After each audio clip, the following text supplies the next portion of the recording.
día de hoy tenemos para compartir con todos ustedes la segunda sesión correspondiente a la ISO 45001, ¿sí?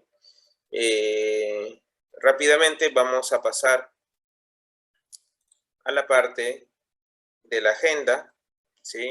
Ya en el primer módulo que habíamos desarrollado, en este caso en la anterior fecha, se tocaron puntos relacionados a todos los antecedentes de la ISO 45001, así como el ciclo PHVA, el enfoque de gestión por procesos, ¿no? La estructura de la ISO 45001-2018, y llegamos a poder revisar pues todo lo correspondiente a la cláusula 1, ¿no? Que es el objeto y campo de aplicación, la cláusula 2, que en principio no teníamos información que mencionar, solamente la información que de alguna u otra manera podemos tener dentro de la bibliografía de la ISO 45001.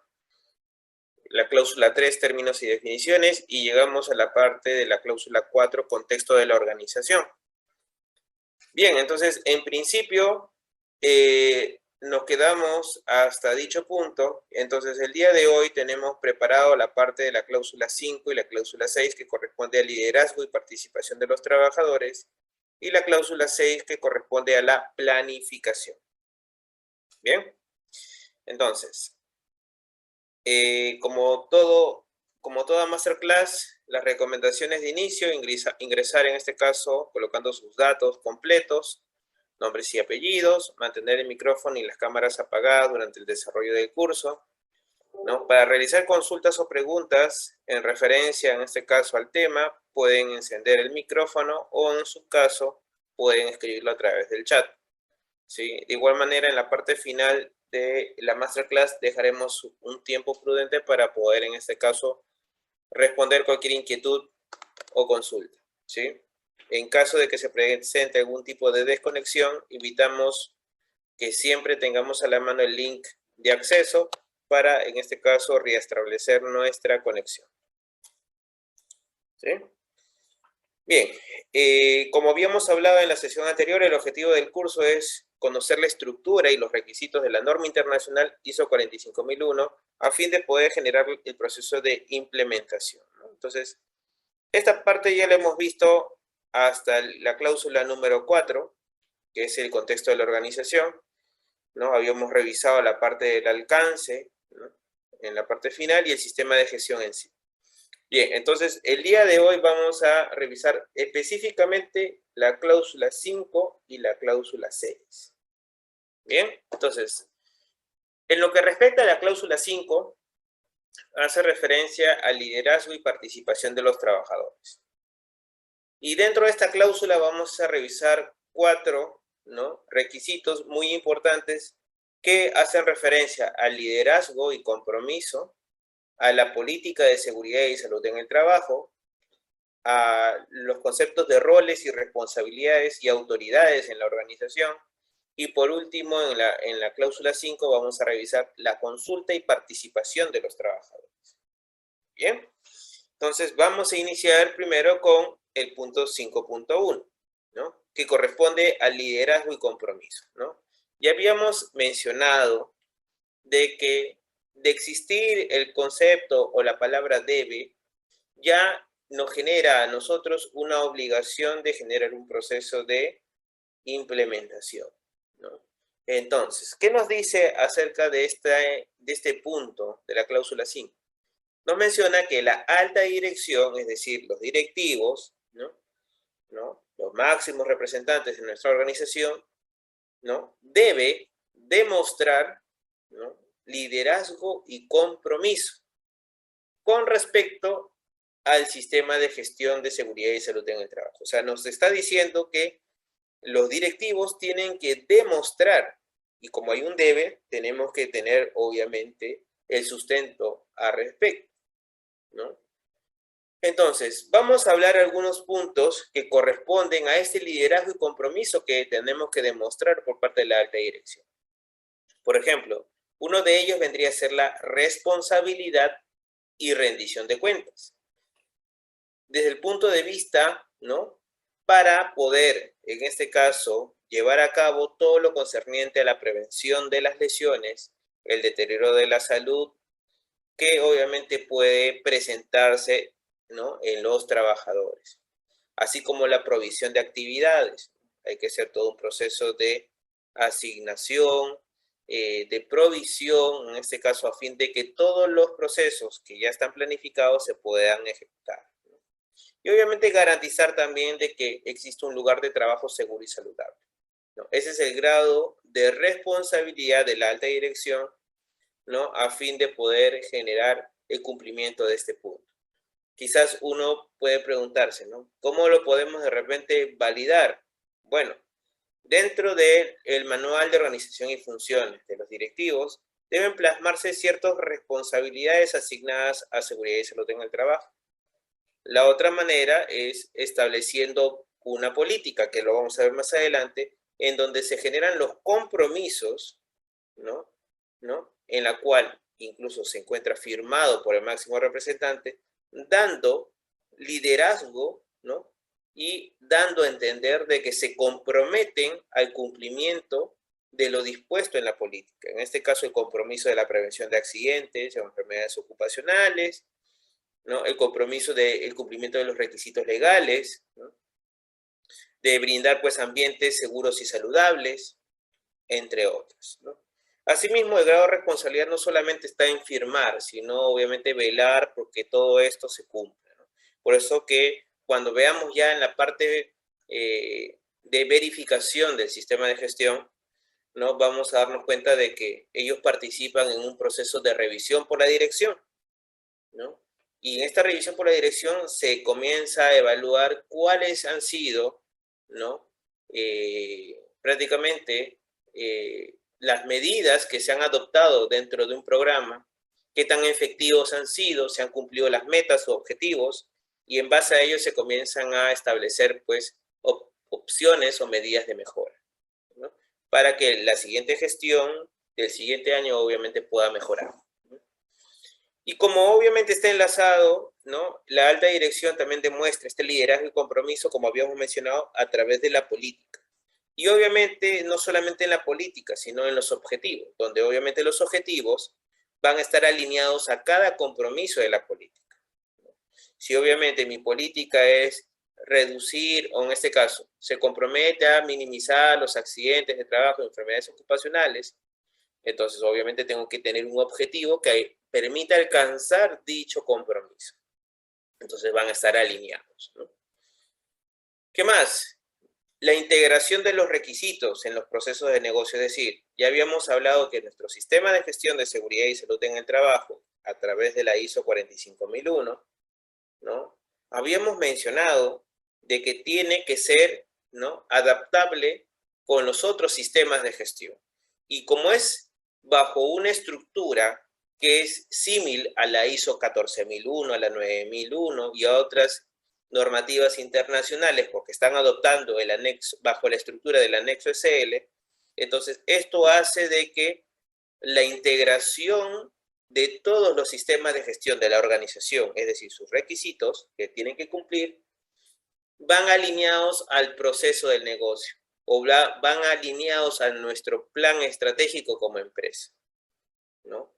Caso contrario, el no integrar estos requisitos al proceso de negocio lo que va a ocasionar es que nuestra actividad o nuestra planificación y ejecución de medidas no vaya, ¿no? Encaminado con lo que desea la empresa y en vez de generar valor, solamente generaríamos un tipo de gasto. Entonces, por ese motivo, no solamente es cumplir, sino que este cumplimiento permita optimizar y generar también rentabilidad en la organización.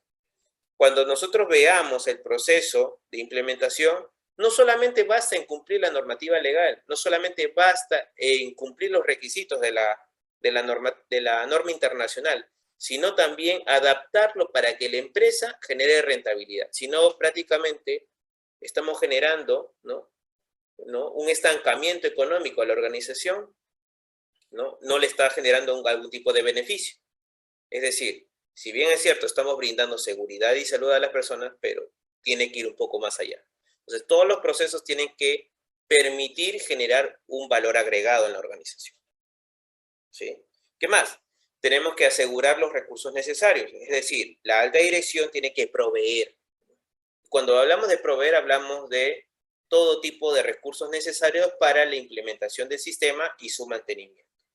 Y cuando hablamos de, ¿no?, el mantenimiento y la implementación, pues cuando hablamos principalmente de recursos, no hablamos necesariamente de dinero, sino hablamos de el personal, en este caso, que va a efectuar el proceso de implementación. En este caso se conoce como recursos humanos, ¿no? Es decir, el personal calificado, entrenado y competente, ¿no?, para poder generar el proceso de implementación, ¿no? ¿Qué más? Vamos a tener el recurso financiero, es decir, para poder generar un presupuesto que permita contratar los servicios o tener la información o elaborar los procedimientos, ¿no? Implementar una serie de medidas que ya establezca la organización, pues se requiere de una cierta inversión.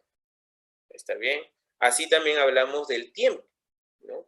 Los muebles, los inmuebles, en este caso, y todo material útil, en este caso, o recurso físico que vamos a hacer necesarios para que todo en conjunto permita la implementación, mantenimiento, ¿no?, y mejora de nuestro sistema de gestión. Entonces, ¿quién lo provee? La alta dirección, ¿no? ¿Qué más? Comunicando la importancia de un sistema de gestión de seguridad y salud en el trabajo eficaz y conforme a los requisitos, ¿no?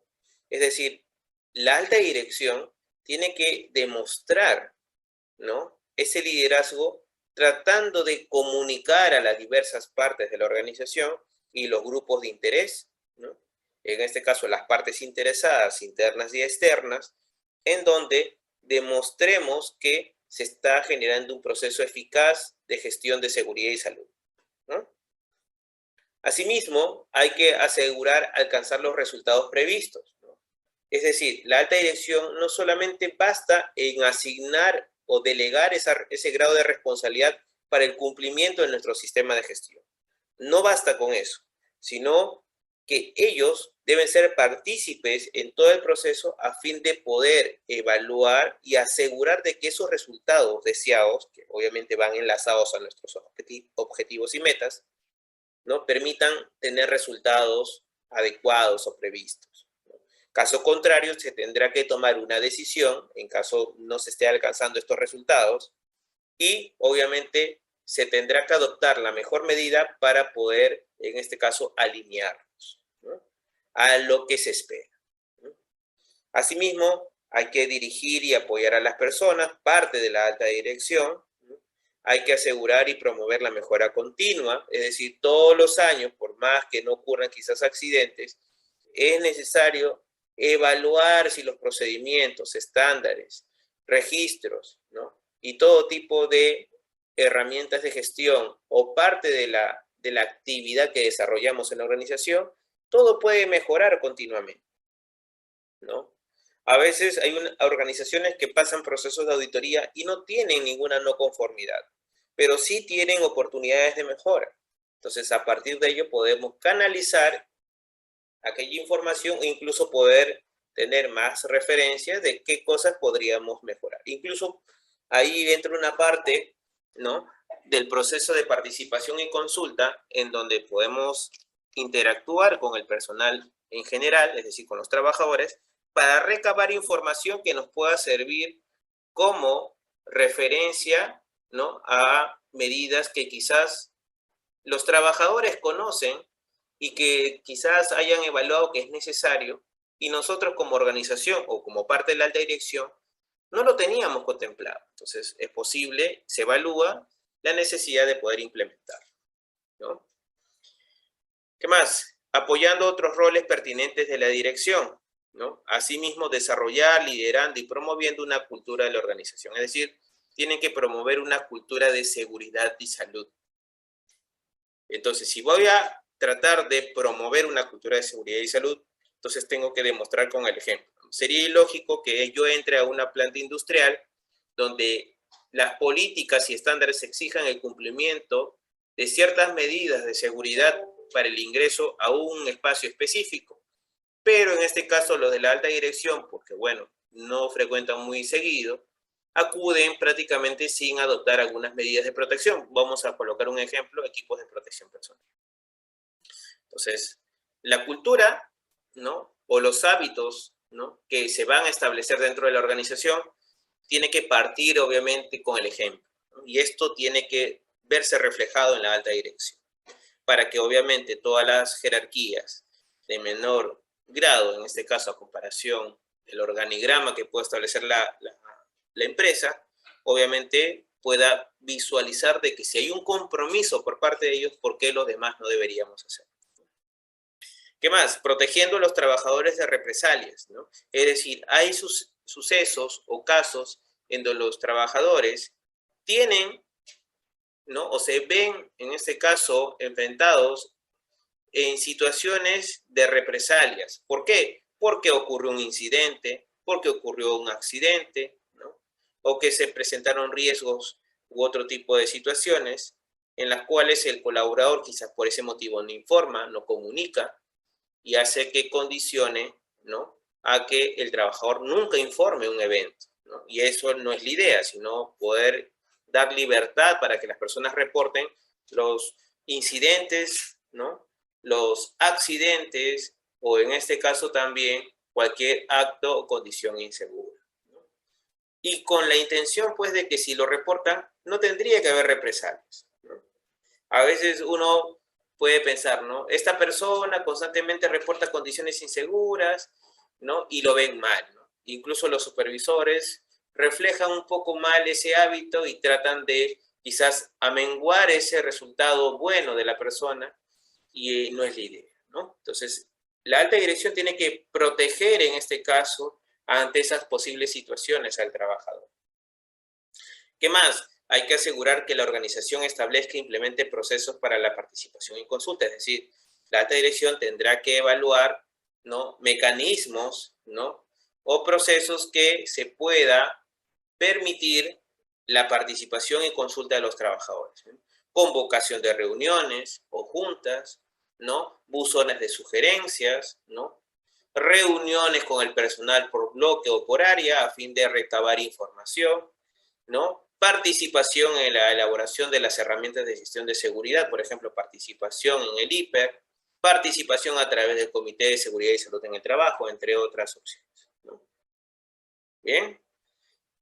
Y en el último punto tenemos apoyando el establecimiento y funcionamiento del Comité de Seguridad. Es decir, ellos tienen que, obviamente, como máximo representante, dar y permitir el establecimiento del Comité de Seguridad y Salud en el Trabajo, o en este caso el supervisor de seguridad y salud en el trabajo, dependiendo del número de personas, ¿no? A fin de que esto permita generar un proceso de interrelación entre los trabajadores y la parte empleadora.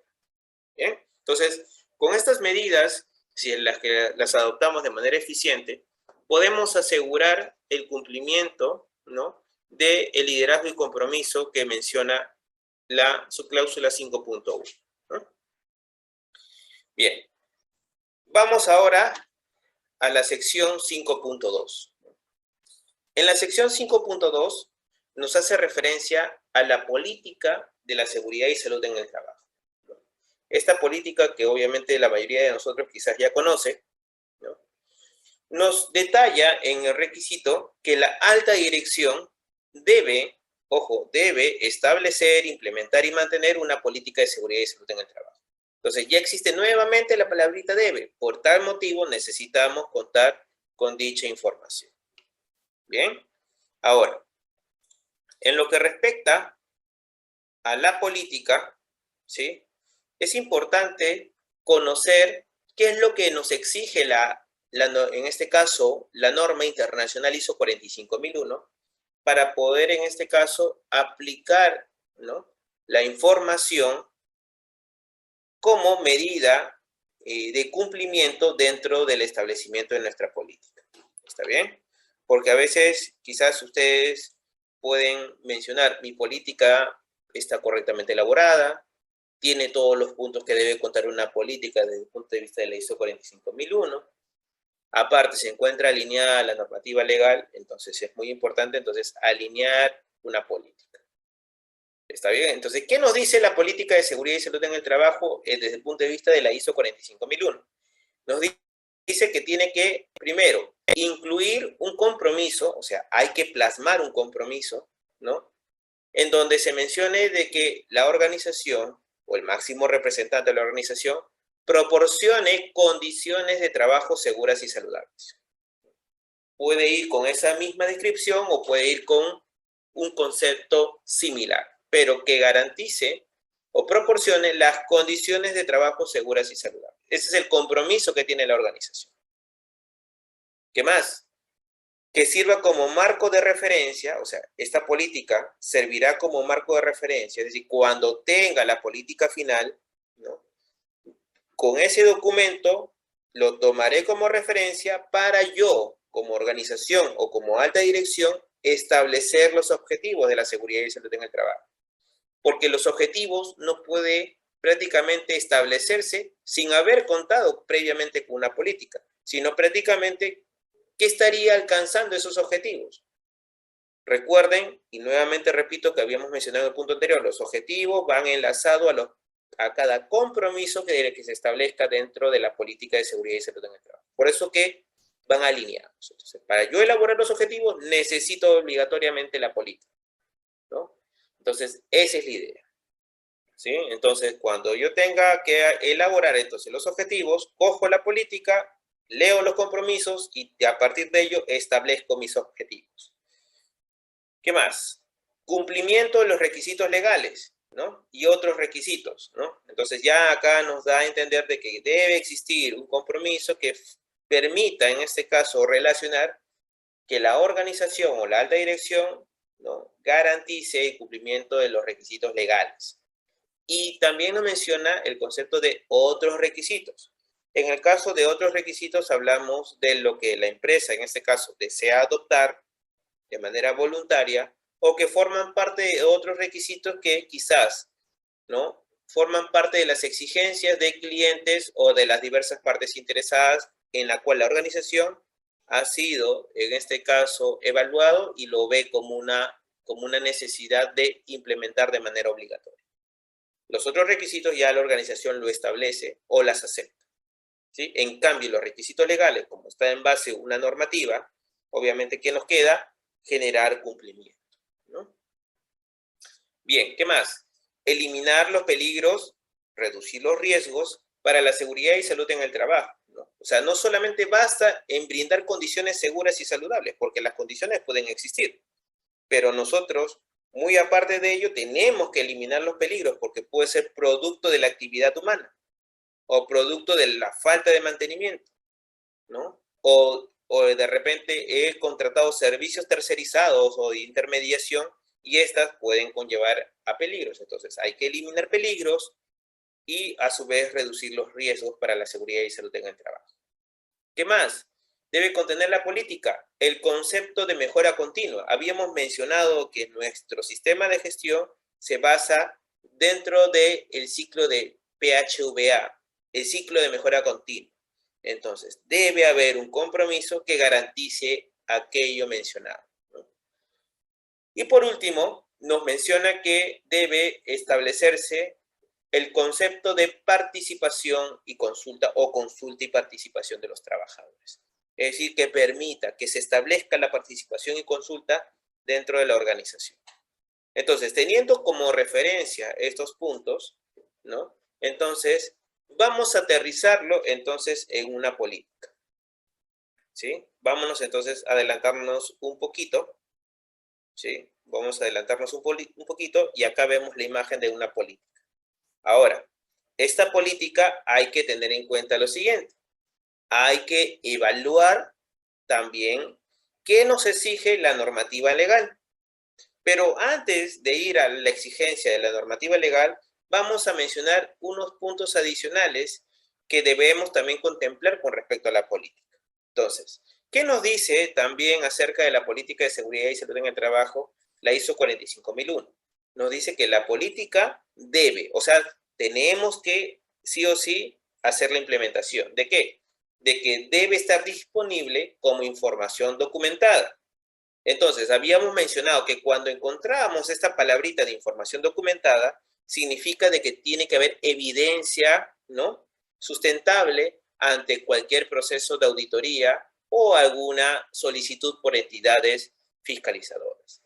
O sea, en este caso, la información tendrá que establecerse, ¿no?, en algún medio que puede ser físico o digital, pero que permita, ¿no?, estar disponible como información documentada. Es decir, yo voy a tener una auditoría, entonces acá el auditor me dirá, ok, acá hay un debe, tú tienes que tener una política, muy bien, pero aparte de ello, menciona el requisito que tiene que estar como información documentada, entonces te va a pedir la evidencia.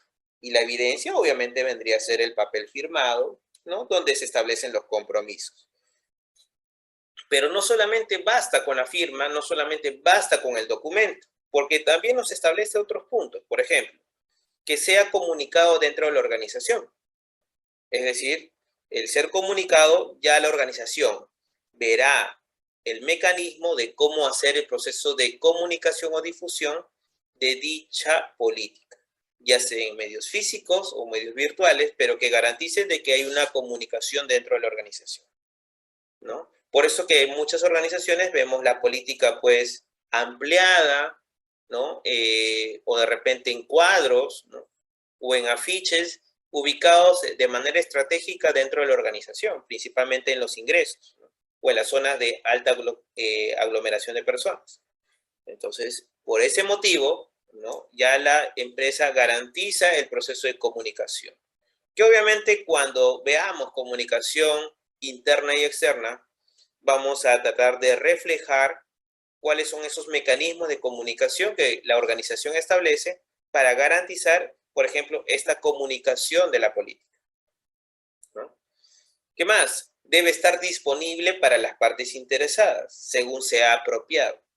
Es decir, esta política, habíamos mencionado de que tiene que tener o estar disponible para aquellas partes interesadas, tanto internas como externas. Cuando hablamos internas, podríamos decir, vamos a poner un ejemplo, los trabajadores, ¿no?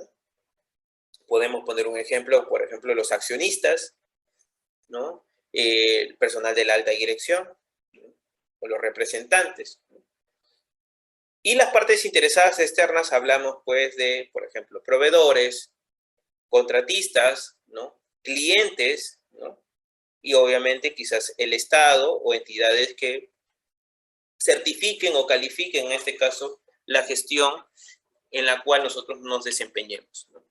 Por eso que las organizaciones, en gran medida, lo que realizan es subir sus políticas, ¿no?, dentro de la página web o dentro del portal web, ¿no?, de su organización.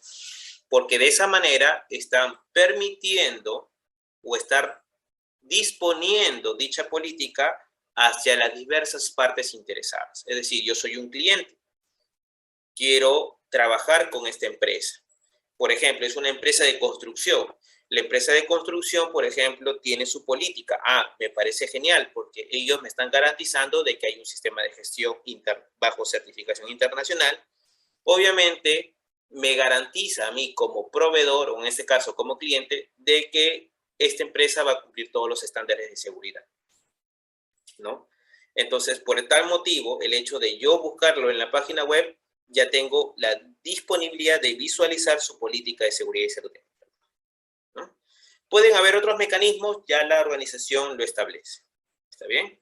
Y obviamente tiene que ser pertinente y apropiada. Cuando hablamos de pertinencia y que sea apropiada, hablamos que sea una política aterrizada a la realidad de la organización y su contexto. Sería ilógico, pues, yo leer una política que no refleje prácticamente ninguna medida o acción, ¿no?, o que esté alineada, pues, a lo que desee la organización, porque prácticamente podría entender de que solamente ha sido un copia y pega de otra información de otra organización. No, no es la idea, ¿no? Cada organización establecerá su propia política. Muy bien. Entonces, esto es lo que nos comenta en este caso la ISO 45001, ¿no? Entonces, nuevamente vamos con la política Y habíamos mencionado que esta política a su vez tiene que también reflejar lo que nos dice la exigencia legal, ¿no? Y dentro de la exigencia legal, ¿no?, habíamos mencionado de que si nos encontramos en nuestro país, Perú, entonces tiene que cumplir esos estándares normativos. Entonces, ¿qué nos dice, por ejemplo, el estándar normativo de seguridad y salud en el trabajo, que es la ley 29783, ¿no?, con respecto a la parte de la política? Entonces, vamos a mencionarlo rápidamente. A ver, tanto la ley de seguridad y salud en el trabajo, ¿sí?, así como el reglamento de la ley de seguridad y salud en el trabajo, que es el decreto supremo 005/2012, nos indica lo siguiente, ¿no? Por ejemplo, en la ley, en el artículo 22, nos menciona, por ejemplo, de que tiene que ser difundida y de fácil acceso para todas las personas en un lugar de trabajo. Ser difundida. Entonces, podemos relacionarlo con el punto de que la política tiene que ser, obviamente, ¿no?, habíamos mencionado que tiene que ser comunicada dentro de la organización, ¿no? Entonces, por ahí va relacionado a la difusión y fácil acceso a todas las personas en el lugar de trabajo. Por tal motivo, no solamente es para el personal interno, sino externo, ¿no? ¿Qué más? Tiene que ser específica para la organización, eso ya lo habíamos comentado. Dice también que tiene que ser concisa, está redactada con claridad para entendimiento, obviamente, de las partes interesadas. Debe estar fechada, ¿no? Ojo, eso nos dice la normativa. Debe estar fechada y hacerse efectiva mediante la firma o endoso del empleador o del representante de mayor rango con responsabilidad en la organización. En este caso, el gerente general, o en este caso, el dueño de la organización. ¿Está bien? Y aparte nos menciona también en la normativa de que tiene que ser actualizada periódicamente y ponerse a disposición de las partes interesadas externas según corresponda, ¿no? Nuevamente, debe ser actualizada periódicamente, no nos dice cada cuántos años, pero, a ver, nos vamos a poner en la suposición.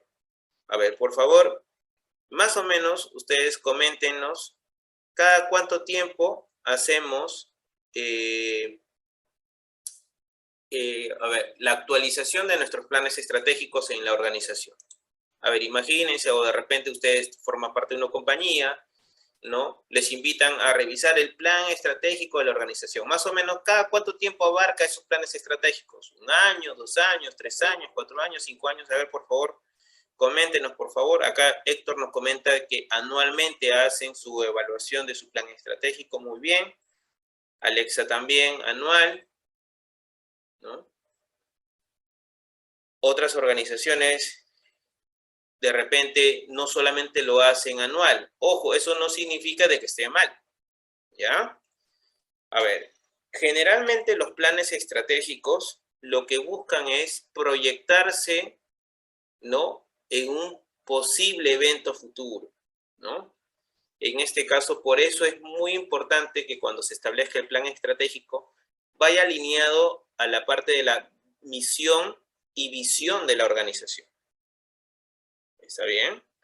Entonces, esa visión que obviamente tiene claro la organización va alineada a lo que desea alcanzar en un corto, mediano o largo plazo, de las cuales obviamente, ¿no?, establecerá pues diversos criterios, ¿no?, dentro de sus pilares del plan estratégico para poder alcanzar lo que desea como organización. Por ejemplo, si hablamos de una empresa de producción, entonces una de las metas como organización es llegar a producir quizás 1.5, ¿no?, billones de productos finales de un producto X, ¿no? Vamos a poner un ejemplo.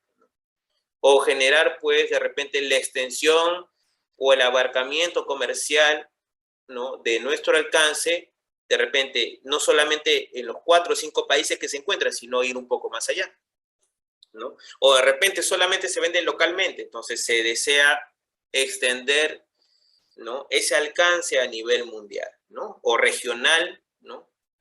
Ya te queda a criterio de la organización, ¿no? Entonces, ese plan estratégico puede ser de un año. Generalmente los planes estratégicos lo evalúan a 2, 3, 4 o hasta 5 años, ¿no?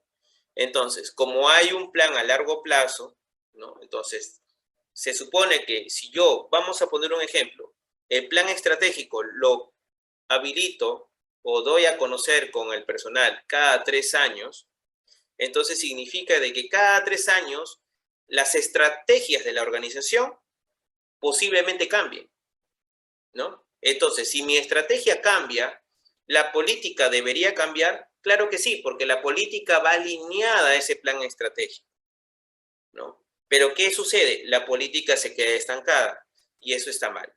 Se quedaría estancada siempre y cuando, obviamente, los puntos contemplados en la política, ¿no? Se hayan mantenido en principio. Pero ahí prácticamente también no demostraríamos el proceso de mejora continua, ¿no? Entonces tenemos que ir un poco más allá. Es decir, ya estuve 4 o 5 años con esta política, ya pude lograr y cumplir esos compromisos, hay que ir un poco más allá, ¿no? Entonces eso es lo que es la necesidad de poder realizar. La normativa no nos dice que tiene que ser actualizada cada año, ojo, no dice eso, pero sí nos menciona que tiene que ser actualizada periódicamente. Esa periodicidad ustedes tendrán que establecerla, ¿no? Pero ya más o menos ya les voy diciendo el indicio cómo pueden ir alineándola al plan estratégico. Bien, ahora, ¿qué más necesitamos conocer con respecto a la política de seguridad y salud en el trabajo? Bien, a ver. El reglamento de la ley, en el artículo 25, nos menciona pues que el empleador debe implementar el sistema de gestión de seguridad y salud en el trabajo, obviamente bajo las normativas legales, ¿no? Y obviamente, en este caso, el empleador o los empleadores pueden contratar procesos de acreditación de sus sistemas de gestión de seguridad y salud en el trabajo en forma voluntaria, ojo, y bajo su responsabilidad, como en el caso de la ISO 45001. Entonces, ¿qué nos da a entender? De que la ISO 45001 no es de manera obligatoria su implementación. Que en este caso, la normativa nos dice que si el empleador desea contratar procesos de acreditación de sus sistemas de gestión, es de forma voluntaria y bajo su responsabilidad, ¿ya? Este proceso de acreditación no impide el ejercicio de la facultad fiscalizadora a cargo de la Inspección de Trabajo. Es decir, primero cumplimos la normativa, luego trata de cubrir la necesidad de lo que exijan las normativas internacionales. Eso es lo que nos dice la normativa. O sea, cuando venga el fiscalizador no te va a evaluar porque tú tienes ISO 45001. El hecho de que haya hecho una auditoría y esa auditoría haya reflejado ninguna no conformidad, eso no significa de que el fiscalizador no detecte, ¿no?, una observancia que puede ser motivo de multa. Ojo, entonces hay que tener mucho cuidado.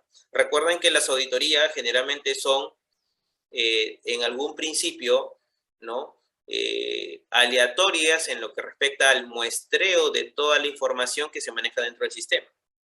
En cambio, el fiscalizador va a pedir información muy detallada, contundente, en referencia quizás a una sola parte de tu sistema de gestión o de todo el sistema de gestión. Entonces hay que tener mucho cuidado. ¿Está bien? Entonces, eso es lo que nos dice la normativa y entonces, aparte de cumplir los requisitos legales, o mejor dicho, lo que nos mencionan los requisitos de la ISO 45001, hay que también cumplir la parte de la normativa legal, ¿no? Entonces, como estamos haciendo un proceso de implementación, entonces, eso debe contener la política.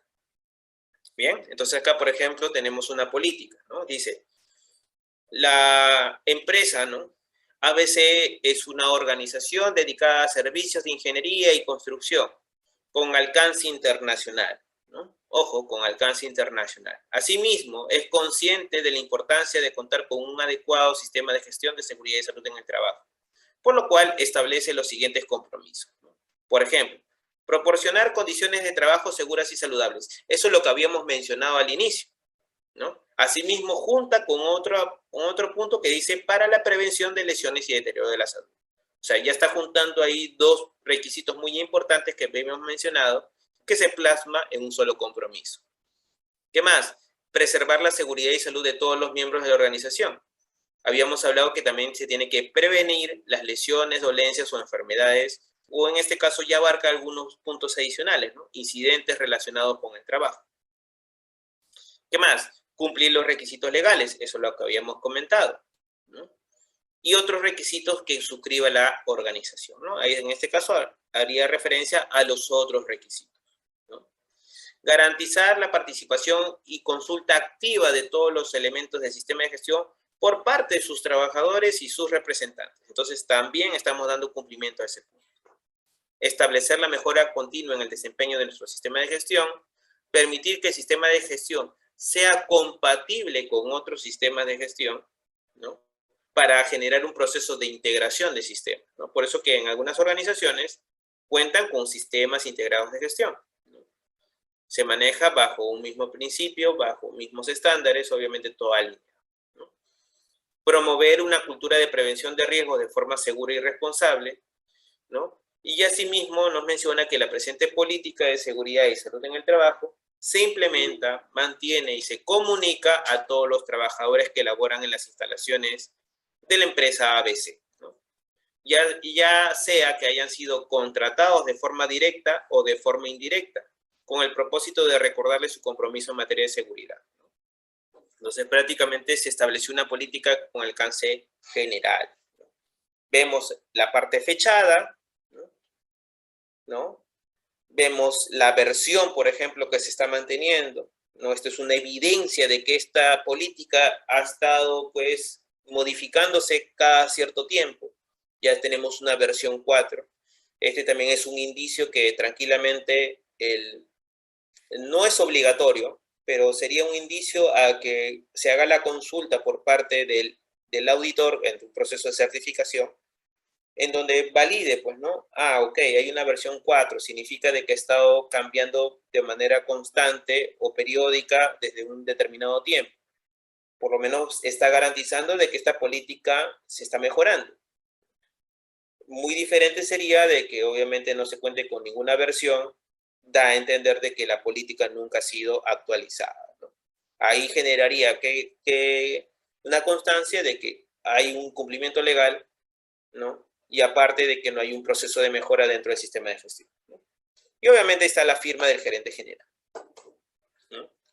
Si quieren ya le ponen las rúbricas, le ponen en este caso el adorno, ¿no? Alguna descripción adicional, el diseño ya es lo de menos. Lo que importa es el contenido y que obviamente esté al alcance o disponible o difundida para los trabajadores de la organización en general. Bien. A ver, por favor, hasta ahí, ¿alguna consulta o pregunta, por favor? Antes de continuar con la subcláusula 5.3, por favor.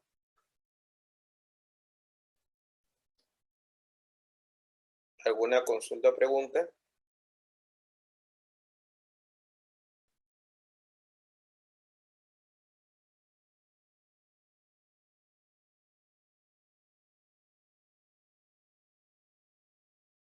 Bien, sí, estamos haciendo referencia a la ISO 45001. La 14001 es de medio ambiente. Este es exclusivamente seguridad y salud en el trabajo. ¿Sí? Bien, entonces, no sé si hubiese otra consulta, por favor.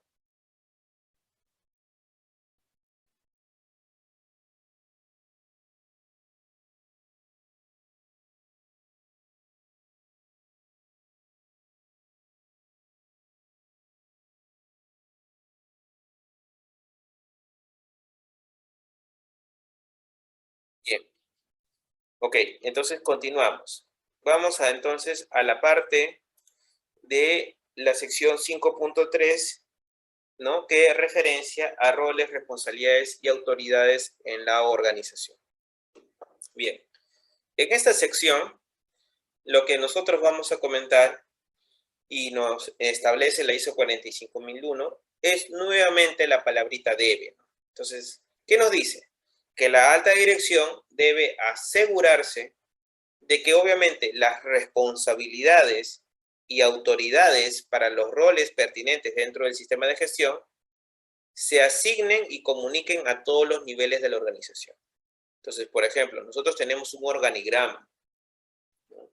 En dicho organigrama hay, ¿no?, ciertos puestos de trabajo, jerarquías, y obviamente cada una de ellas, dependiendo de lo que designe, ¿no?, la alta dirección, generará un proceso de responsabilidad y autoridad que obviamente va a permitir, ¿no?, la adecuada gestión del sistema de seguridad y salud en el trabajo, ¿no? Obviamente la alta dirección lo asignará o ellos serán parte de este grupo, pero tiene que ser comunicada en todos los niveles de la organización, ¿no? Y obviamente esta información tiene que, nuevamente repito, mantenerse como información documentada, es decir, se tiene que demostrar, ahí debe haber una evidencia objetiva, ¿no? Los trabajadores en cada nivel de la organización deben asumir la responsabilidad, ¿no?, de aquellos aspectos del sistema de gestión. En pocas palabras, todos los integrantes de la organización tienen responsabilidades en relación al sistema de gestión de seguridad y salud en el trabajo. Unas personas o trabajadores tendrán mayor responsabilidad a comparación de otros, por el mismo rol o desempeño o autoridad que puedan desempeñar dentro del sistema de gestión. Por ejemplo, si hablamos de un trabajador, un operario de producción, no tendrá las mismas responsabilidades que, por ejemplo, vamos a entender que el representante, ¿no?, en este caso, de la alta dirección dentro del Comité de Seguridad y Salud en el Trabajo.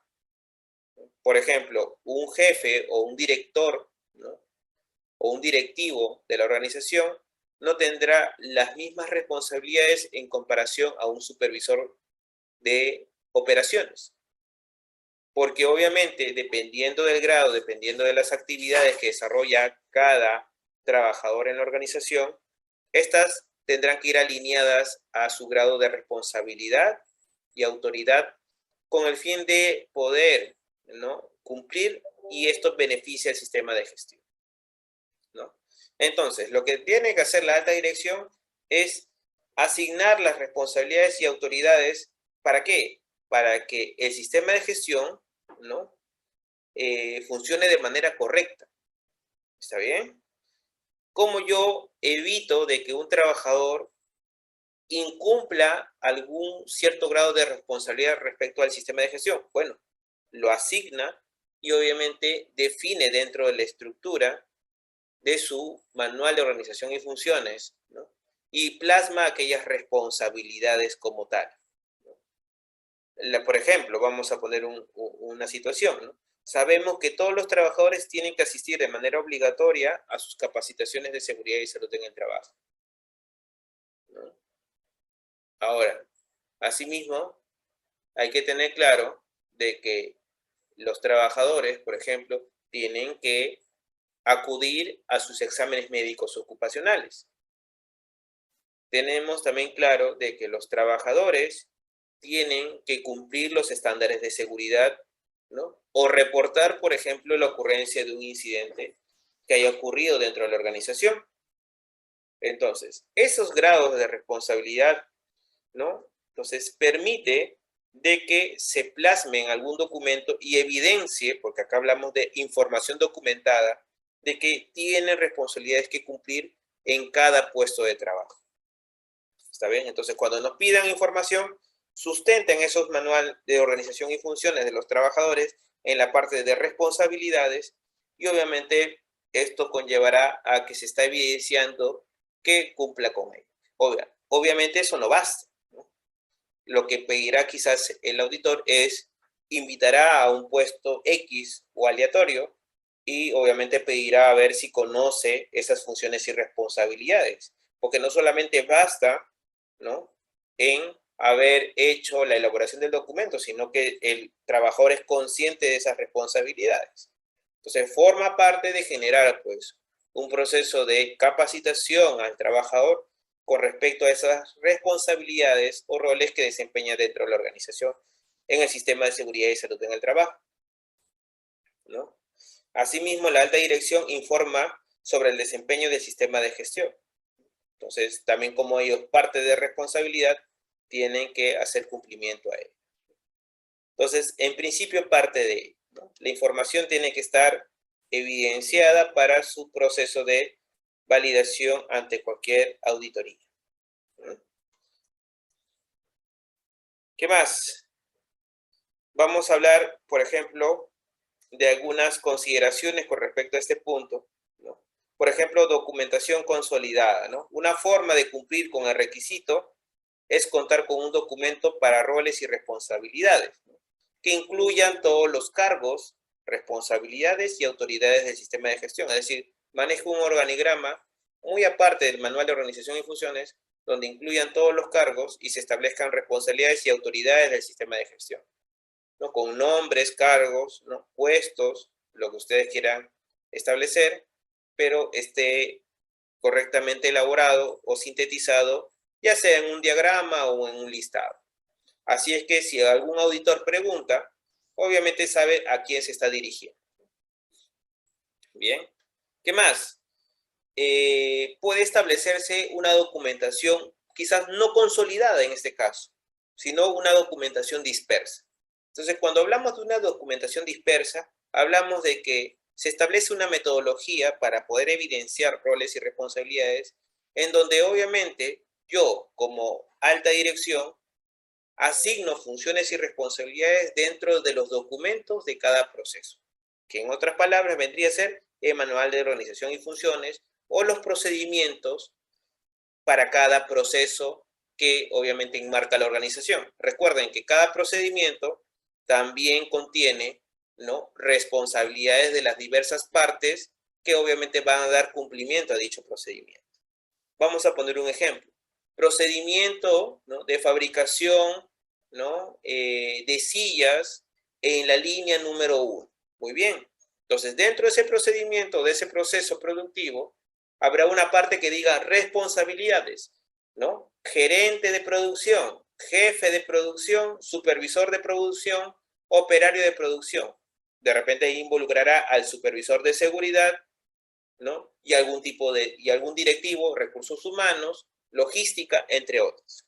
Entonces, cada uno de ellos tiene una responsabilidad y en este caso irá plasmado en ese documento.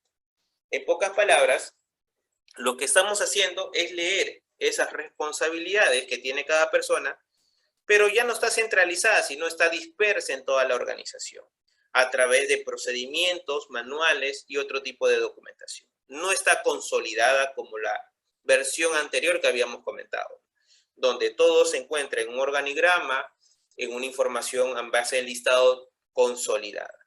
Ya queda a criterio de la organización cómo lo implementa, ¿no? Otro proceso habíamos hablado que es el organigrama, ¿no? Perfecto para explicar la estructura organizacional y con ello la autoridad, ¿no? Ya en este caso se establecerá a conveniencia la organización, porque obviamente la alta dirección establecerá quién asume o designa bajo esos puestos de autoridad, ¿no?, o de responsabilidad, ¿no? Dentro de los perfiles de cargo, ¿no?, donde se logran detallar responsabilidades y autoridades al exponer funciones y autonomía de las decisiones, ¿no? Vemos el perfil del trabajador, ok, ahí están plasmadas también sus responsabilidades, ¿no? No hablamos de la persona, sino hablamos del puesto. Procedimientos y caracterizaciones del proceso, ¿no? Habíamos hablado de que hay estándares, hay procedimientos, hay documentación que se encuentra dispersa. En ello podemos encontrar también el grado de responsabilidad para cada actividad que desempeñe. Bien, ahora vamos a pasar al punto 5.4, que en este caso ya correspondería al último punto de la cláusula 5. Y hace referencia a la consulta y participación de los trabajadores. Bien, en este punto, ¿sí?, la organización debe, nuevamente, el concepto de necesidad de implementar, ¿no?, una obligación, establecer, implementar y mantener procesos, obviamente para la participación y consulta de los trabajadores, a todos los niveles y funciones aplicables. Es decir, tiene que abarcar a todos, ¿no? Y cuando existan, en este caso,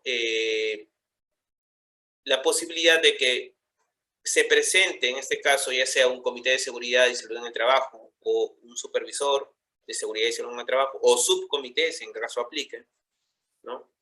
Entonces también hay que generar el proceso de participación a través de los representantes del MIC para el desarrollo, la planificación y la implementación de generar pues un proceso de mejora continua del sistema de gestión. Entonces, en esta parte de participación y consulta, la organización debe cumplir con ciertos requisitos. Primero, proporcionar los mecanismos, el tiempo, la formación y los recursos necesarios para la consulta y participación. Es decir, ok, yo voy a hacer participación y consulta. La persona asignada para dicha función, obviamente no lo va a hacer de la nada, necesita recursos. Y cuando hablamos de recursos, hablamos de personas, tiempos, ¿no? Materiales, utensilios o algún tipo de mecanismo, ¿no?, que sea propicio para poder cumplir el proceso de participación y consulta. Entonces, ¿quién lo provee? La alta dirección o la organización.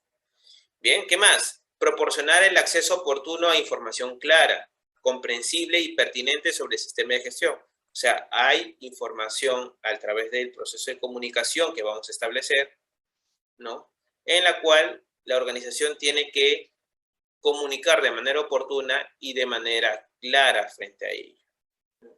Entonces, cuando hagamos participación en consulta, tenemos que hacer ese alcance y llegada al trabajador.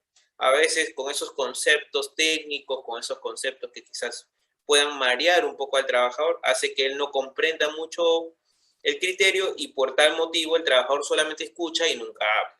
Entonces, no tiene que ser así. Entonces, hay que permitir una comprensión, hay que existir claridad en el proceso de extender la información a los trabajadores para que obviamente recibamos una contraparte que en este caso vendrían a ser oportunidades de mejora, ¿no? Recibiríamos pues aquellas necesidades o expectativas del trabajador, ¿no? Asimismo, ¿qué va a permitir? Determinar y eliminar los obstáculos o barreras a la participación. Es decir, si nosotros como organización no establecemos, o mejor dicho, establecemos obstáculos o barreras para que no exista este proceso de participación y minimización, en este caso de situaciones de riesgo, ¿no?, o de participación y consulta, prácticamente estaríamos dando incumplimiento a esta cláusula. Imagínense una organización que no quiere de que se reciban sugerencias por parte del personal, que no existe un comité o unos representantes de los trabajadores, que los procesos, en este caso de convocatoria, sean prácticamente sin considerar los flujos adecuados, ¿no?, o en este caso la asignación no fue de acuerdo a la normativa, se fue prácticamente designada por un proceso de regularización. Entonces, todo eso conlleva que existan barreras. Y esto obviamente evidencia de que no hay un proceso adecuado de participación y consulta. Se estanca, ¿no? Entonces solamente hablamos de un sistema de gestión donde solamente está participando el empleador y no la parte trabajadora. ¿Está bien? Entonces eso hay que tenerlo en cuenta. Entonces, para eso obviamente vamos a generar una serie de evidencia que nos permita constatar de que obviamente existe una participación en consulta, y eso es lo que vamos a ver en unos minutos, ¿no? Por ejemplo, ¿no? Vamos a hablar ahora en los conceptos de consulta y participación y vamos a enfatizar primero la parte de la consulta de los trabajadores. En este caso, enfatizar la consulta de los trabajadores no directivos sobre lo siguiente. O sea, ¿qué tenemos que reforzar en esta parte? Por ejemplo, la determinación de las necesidades y expectativas, ¿no? ¿Qué necesitan? ¿Qué esperan del sistema de gestión? No solamente hablamos de los trabajadores, sino de las diversas partes interesadas, tanto internas como externas. ¿Está bien? Obviamente, sin tener en consideración los no directivos, ¿no? Porque se supone de que tenemos que hacer una participación general de todos los trabajadores. ¿Qué más? El establecimiento de la política. Es decir, yo establezco la política, entonces hay que generar participación, ¿no? Hay que reunirnos con los trabajadores con respecto a la política, obviamente, muy aparte de capacitar, recabar qué les parece, si el proceso de comprensión es el adecuado, ¿no? Se están alcanzando esos compromisos, y esto permite también quizás más adelante actualizar. La asignación de roles y responsabilidades, ¿no? Es decir, prácticamente la organización no debe imponer, sino generar un proceso de, ¿no?, participación del trabajador y ver qué puntos puede cumplir y qué puntos no. Y aquellos que no cumpla, obviamente, generar un proceso de capacitación, entrenamiento que permita más adelante actualizar ese grado de responsabilidad y obviamente permitir que el trabajador lo cumpla. O a veces el hecho de que se encuentre plasmado en un documento, el trabajador obviamente lo único que va a tener que hacer es cumplir, pero no debe partir así, sino, ok, entreguen el documento, pero infórmenlo, explíquenlo, para que el trabajador pueda tener claro todas las responsabilidades que tiene que cumplir, ¿no? Asimismo, la determinación de cómo cumplir los requisitos legales. La empresa establece una matriz de requisitos legales. Muy bien. Ahora, en esa matriz legal hay varios puntos que la empresa debe implementar, ¿no? Pero esta implementación va a ir de la mano con la parte de que el trabajador también tiene que hacer cumplimiento a esos requisitos. Vamos a poner un ejemplo, ¿no? Las capacitaciones, ¿no? Las capacitaciones es un requisito legal que se tiene que cumplir. 4 capacitaciones anuales en materia de seguridad y salud en el trabajo. Muy bien, entonces esas 4 capacitaciones, ¿cómo las cumplo? Obviamente con la participación de los trabajadores. Si no asisten, obviamente no estamos cumpliendo. Entonces, ¿cómo yo trato de hacer el cumplimiento? Obviamente tengo que informar, ¿no? Entonces tengo que explicar al trabajador la importancia de la participación y que obviamente esto va a permitir cumplir legalmente porque también van a acarrear una serie de sanciones a la organización que obviamente esto puede repercutir a la economía de la organización en sí, ¿no? El hecho de tan solamente no cubrir el 100% de la participación de los trabajadores. Entonces, para eso obviamente veremos la alternativa o los mecanismos para que quizás las fechas que se establezcan puedan ser más diversas para que todos puedan participar. Quizás no participan por el mismo hecho de que es un horario justo en donde ellos tienen que hacer un trabajo ya contemplado o planificado. Entonces, por ese motivo, conlleva a que no puedan asistir, ¿no? Bien, el establecimiento de los objetivos, la planificación, también ellos tienen que ser partícipes de lo mencionado, ¿no? En el momento de establecer controles, hacer seguimientos, mediciones o evaluaciones, ¿no? E incluso en los procesos de mejora continua, ¿no? Hay que hacer la intervención con los trabajadores. Y en la parte de, obviamente, habíamos hablado del proceso de consulta. Y en la parte de participación, por ejemplo, ¿no? Hay situaciones en donde, obviamente, necesitamos recabar, ¿no? La información que puede tener de repente al alcance del trabajador, pero no nos hace llegar por diversas razones. Entonces, por ese motivo, hay muchas organizaciones que establecen buzones de sugerencias, quizás en materia de seguridad y salud en el trabajo o de otro tipo, donde permitan recabar pues aquella información que se encuentra muy distanciada de nuestra comprensión y obviamente lo tenemos al alcance y bajo ello establecemos un listado de posibles mejoras con respecto a esas sugerencias o consultas, ¿no? ¿Qué más? Por ejemplo, necesitamos hacer de manera obligatoria, ¿no?, la identificación de peligros y evaluación de riesgos. Entonces, yo tengo que generar participación con los trabajadores en el proceso de esa elaboración del IPRC, ¿no? Para ello, obviamente, invitaré a algunos representantes de diversos puestos de trabajo, invitaré también a la participación del comité, invitaré para el proceso de verificación por parte de las jefaturas, o sea, se hace un proceso integral, donde el proceso de identificación de peligros y evaluación de riesgos permite como resultado una matriz donde han intervenido todos. Entonces, a mayor intervención, ¿qué va a permitir? De que los trabajadores obviamente son conscientes de lo que se ha plasmado en ese documento y son conscientes de lo que tienen que cumplir. Muy diferente sería es que ustedes elaboren una matriz CIPER, ¿no? Esa matriz solamente se le da al trabajador, el trabajador ni siquiera ha recibido capacitación, desconoce de esos acuerdos, desconoce de las medidas que tienen que implementarse. Y es más, solamente lo tienen a la mano para ver si en cualquier caso lo leen o no lo leen, ¿no? Entonces, no es así, ¿no? Entonces, tiene que ser comprendido, tiene que ser bajo un acuerdo, ¿no?, y participación de las diversas partes. Obviamente, el área de seguridad y salud establecerá los aspectos técnicos de la elaboración del documento, pero las partes básicas lo podrían hacer en conjunto con los trabajadores, ¿no? ¿Qué más? Por ejemplo, ¿no? El proceso de comunicación, ¿no? El proceso de comunicación de cómo hago o extensión de la política, por ejemplo, de los reglamentos de seguridad y salud en el trabajo, del plan, de los objetivos, ¿no?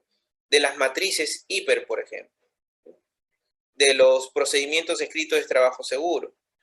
Entonces, todos esos documentos tengo que ver el mecanismo de generar un proceso de comunicación con el trabajador. Es decir, cómo le traslado, cómo hago partícipes a ellos. También ustedes establecerán el mejor proceso que garantice la extensión a todos los trabajadores, ¿no? Y otra manera de participar también es en el proceso de investigación de incidentes y no conformidades, ¿no?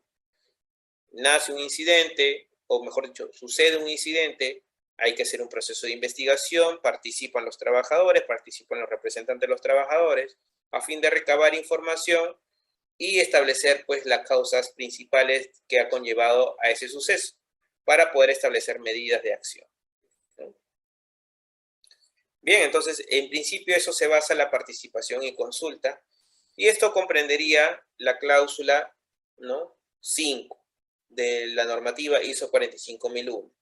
Por favor, no sé si tuviesen alguna consulta o pregunta, por favor.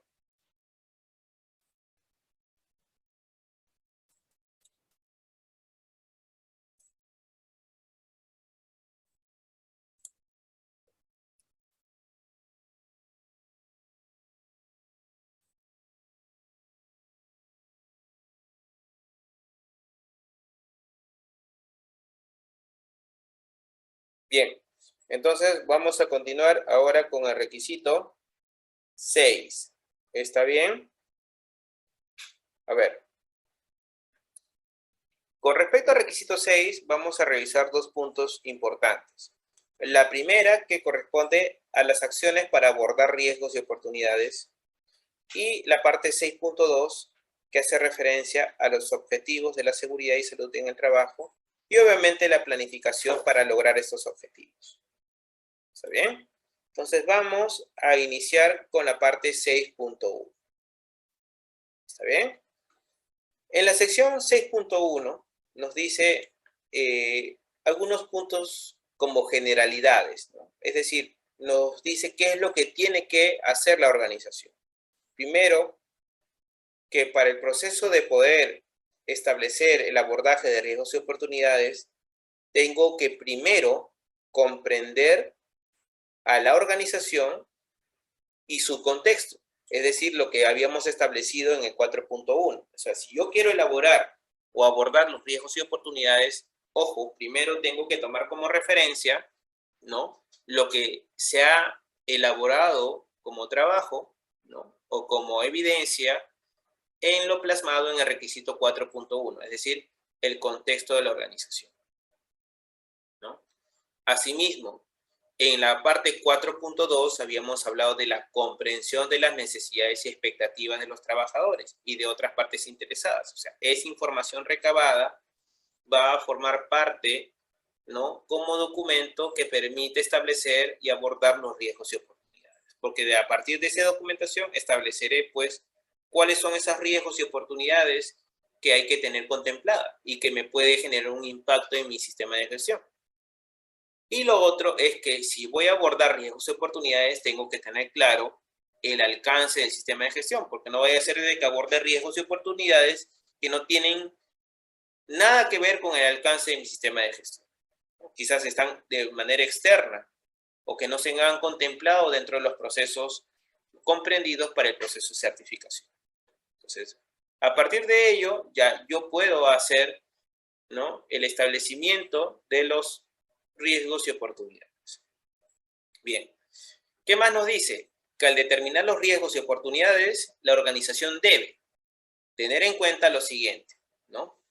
Los peligros, es decir, hay que hacer un mapeo de todos los peligros asociados a los diversos procesos que desempeña o ejecuta, ¿no?, la organización. Tendré pues procesos de producción, procesos de almacenaje, procesos de exportación, importación, procesos de servicios, ¿no?, mantenimiento, etcétera, etcétera, ¿no? Áreas de repente directamente operacionales y otras de soporte o apoyo. Entonces, todas de ellas tendrán peligros. Entonces, hay que tener en cuenta dentro de esa determinación, ¿no? ¿Qué más? Los riesgos para la seguridad y salud en el trabajo y otros riesgos asociados. Las oportunidades para el sistema para la seguridad y salud en el trabajo y también los requisitos legales, ¿no? Porque no solamente basta con lo que identifique, sino también qué nos exige la normativa legal y los otros requisitos que la empresa ha deseado establecer o formar parte de su sistema de gestión. Bien. Bien, entonces, la organización debe determinar y evaluar los riesgos y oportunidades que sean pertinentes a los resultados previstos de su organización, ¿no? Incluso en los cambios. Por lo tanto, la organización debe mantener información documentada. Acá existe nuevamente esta palabra. Entonces, tenemos que dejar entonces evidencia, ¿no? de este abordaje de riesgos y oportunidades. Entonces, tenemos que mantener información documentada sobre los riesgos y oportunidades, sobre los procesos y acciones necesarias para abordar sus riesgos y oportunidades, ¿no? Y obviamente esto va a permitir en este caso generar el cumplimiento de lo mencionado. Entonces, prácticamente acá en el 6.11 nos da un poco la apertura de qué es lo que comprende esta subcláusula. Entonces, vamos entonces a dar con mayor detalle a este punto. Ojo que ya nos está pidiendo que hay un debe y hay una información documentada, o sea, es exigencia y a la vez hay que dejar evidencia. Bien. Entonces, vamos con la parte 6.121, que es la identificación de peligros. Luego vamos a la evaluación de los riesgos y otros riesgos para el sistema de gestión. Y por último, vamos a la evaluación de las oportunidades para la seguridad y salud en el trabajo y otras oportunidades. ¿Bien? Entonces, vamos con la parte 6.121. ¿Qué nos dice? La identificación de peligros. Entonces, vamos a ir por etapas, ¿no? ¿Qué nos dice? Que la organización debe, o sea, ya nos genera un proceso o un requisito obligatorio de cumplimiento. Muy bien. La organización debe establecer, implementar y mantener procesos de identificación continua y proactiva de los peligros. Entonces, generalmente la organización, ¿qué hace? Establece un procedimiento de identificación de peligros. Muy bien. Entonces, es lo más lógico o básico. ¿Está bien? Porque obviamente con eso voy a demostrar de que existe un proceso, ¿no?, estandarizado que me permita identificar continua y proactivamente los peligros. Ahora, los procesos deben tener en cuenta lo siguiente. Para ese proceso de identificación hay que tener claro algunas consideraciones en base a estos requisitos, ¿no? Por ejemplo, la organización del trabajo, o sea, cómo está organizado el trabajo, ¿no? Puestos, ¿no? Hablamos de jerarquías, ¿no? Niveles dentro de la organización en base a poder determinar en cada etapa, en cada nivel, jerarquía o posición, los peligros asociados a cada puesto. Bien, los factores sociales, el liderazgo y la cultura de la organización. Por ejemplo, ¿no?, yo hago un proceso de identificación de peligros. Recién inicio con un sistema de gestión de seguridad y salud en el trabajo, entonces va a ser prácticamente difícil que prácticamente se mantenga una cultura alta en seguridad y salud en el trabajo, porque estamos recién iniciando. Esto no cambia de la noche a la mañana, ¿no? Requiere de tiempo, requiere de una adecuada planificación, implementación y sobre todo de que esto sea consciente para el trabajador a beneficio de su salud y su seguridad. Entonces, no es que el hecho de que yo implemente una ISO 45001, sabiendo de que anteriormente tenía una gran incidencia de eventos, eso no significa que de la noche a la mañana todo va a ser perfecto. No, o sea, es un proceso, ¿sí? Y hay que adaptarse a ello, ¿no? ¿Qué más? Hay que tener en cuenta lo siguiente para el proceso de identificación, es decir, comprender todas las actividades y las situaciones rutinarias y no rutinarias, ¿no? Es decir, hay actividades que se realizan todos los días, hay actividades que se realizan una vez por mes, 2 veces por mes o una vez por año. Entonces, tanto las situaciones rutinarias como no rutinarias tienen que estar comprendidas en nuestra identificación de peligros. ¿Está bien? ¿Qué más? Los incidentes pasados, pertinentes internos o externos a la organización, incluyendo emergencias y sus causas, ¿no? Entonces, acá yo voy a tener como resultado, o mejor dicho, como punto de partida, toda la información estadística de todos los accidentes relacionados a ese puesto de trabajo o proceso, en donde me permite encontrar alguna falencia o causa que haya conllevado a una lesión. Entonces, en vista de ello, establezco medidas, ¿no? Más adelante, pero voy a reconocer cuáles han sido esos peligros que han conllevado a la generación de este accidente, ¿no? O de repente ocurrió una emergencia, entonces, ¿qué produjo esa emergencia? Entonces, esos peligros identificados, obviamente dentro del proceso de investigación, me servirá como punto de partida para también incluir nuevos peligros en el proceso de identificación de peligros, en el puesto de trabajo o proceso. Si no, prácticamente estos hechos volverían a poder volver a ocurrir. Entonces, la idea es que no ocurra, ¿no? Entonces, hay que incluirlos, hay que mapearlos y formar parte del proceso de identificación. ¿Qué más? Las situaciones de emergencias potenciales, es decir, desde lo menos probable a lo más probable, ¿no? Obviamente colocarlo dentro del proceso de identificación, o sea, sucesos que puedan ocurrir, potenciales, ¿no? ¿Qué más? Las personas, ¿no? Todas las personas que intervengan o interrelacionen a la actividad o proceso. Los cambios reales o propuestos, es decir, lo que existe ahora y lo que se piensa más adelante hacer dentro de ese puesto o área de trabajo. Imaginemos que de acá a 6 meses, en el área donde yo me encuentre, haya una nueva línea de producción que ya ha sido comunicada. O se tiene establecido, por ejemplo, un proyecto, y ese proyecto hace la ampliación de repente de el área de trabajo, o quizás haga a su vez pues el uso de nueva tecnología, ¿no? La colocación de nuevas barreras y otros temas relacionados al mismo proceso. Entonces, todos ellos deberían contemplarse dentro del proceso de identificación. Es decir, lo que tengo ahora y lo que tengo posiblemente más adelante, ¿no? Lo que se está propuesto en proyecto, en planificación, ¿no? Los cambios en el conocimiento y la información sobre los peligros, ¿no? Es decir, hay situaciones en donde han cambiado ciertas consideraciones en seguridad y salud en el trabajo, de repente productos nuevos, tecnología nueva, información nueva, entonces esto también puede conllevar a la generación de un peligro. Y otro tipo de situaciones que puedan contemplarse y que puedan ser identificadas como peligros, y para ello obviamente es necesario el proceso de identificación.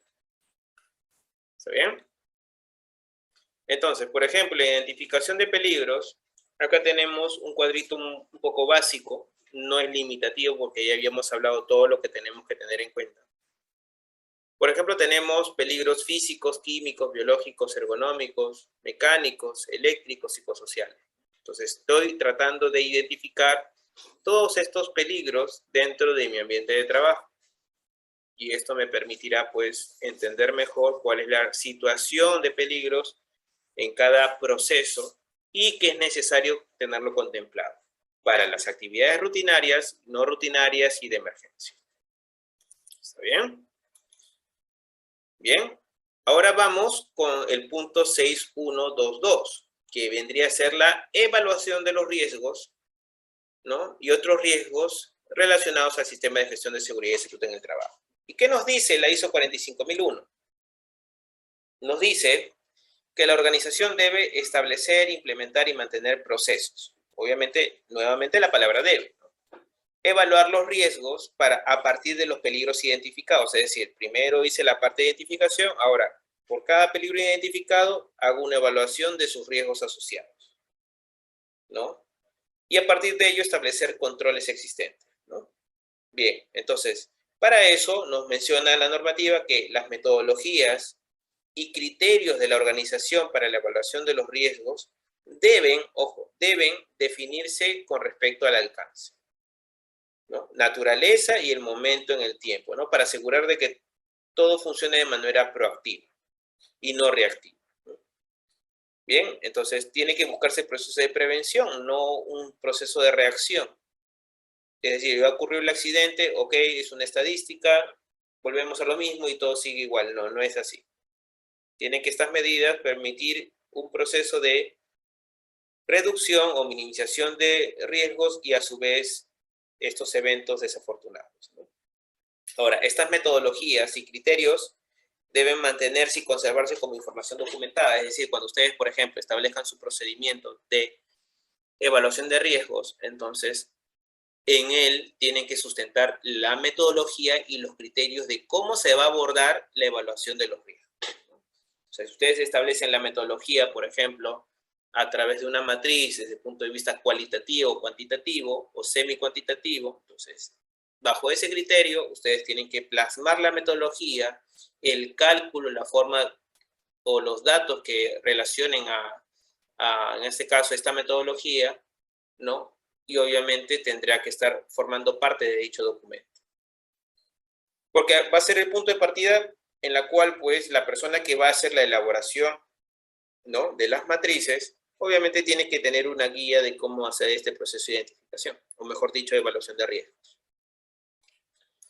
Bien, entonces, frente a ello, entonces nosotros vamos a establecer niveles de probabilidad y niveles de severidad. Por ejemplo, yo estableceré un nivel de probabilidad que puede ser bajo, medio o alto, o niveles de severidad que puede ser ligeramente dañino o extremadamente dañino. Este es un mecanismo, por ejemplo. Uno de las tantas metodologías que pueden ustedes establecer. ¿Está bien? Por ejemplo, acá tenemos otros criterios, ¿no? Por ejemplo, esto lo podemos encontrar en la resolución ministerial. Vamos a colocarlo acá. Voy a colocarlo en el chat, ¿no? Resolución ministerial 050-2013 TR, ¿no? Entonces, en uno de sus anexos establece 3 metodologías con respecto al proceso de evaluación, ¿no?, de riesgos para los peligros identificados, ¿no?